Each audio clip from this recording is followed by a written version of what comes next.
I think Overwatch versus TF2 is like making dessert. Playing Overwatch is like you're baking a gourmet cake. There's 6 of you, you're in a kitchen together, and every chef has one specific cake ingredient that they're adding. The tank puts in the flour, then the DPSs add the sugar and the eggs and the oil, then the supports add the baking soda and the chocolate that brings it all together. All 6 chefs here must work in combination to nail this recipe, and if they do, this cake will be one of the best you've ever eaten. That's Overwatch. Well, Overwatch characters are fundamentally designed to stay next to each other.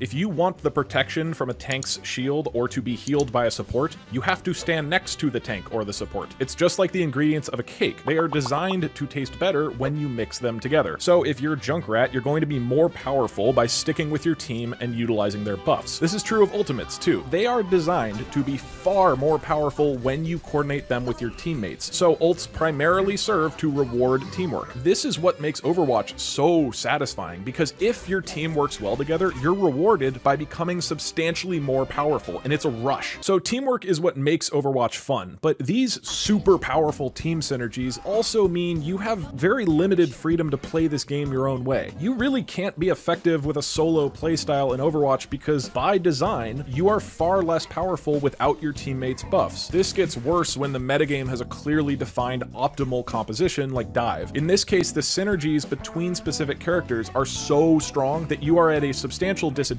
if you play anything else. Hey, you guys want to make a red velvet cake today? I love making red velvet. What the fuck? No! Chocolate cake is the only dessert in the meta.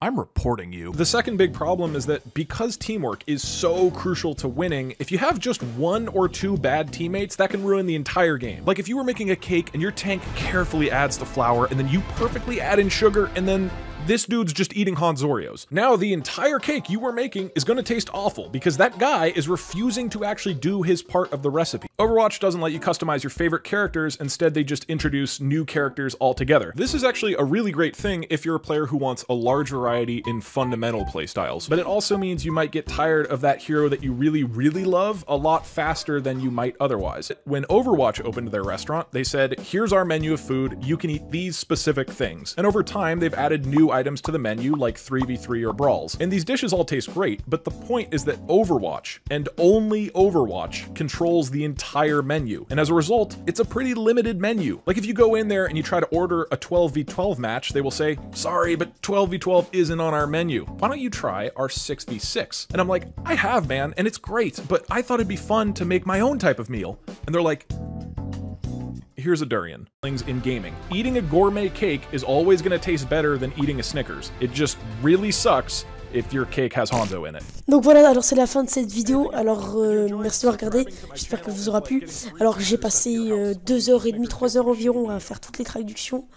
Donc n'oubliez pas, la vidéo d'origine est dans la description.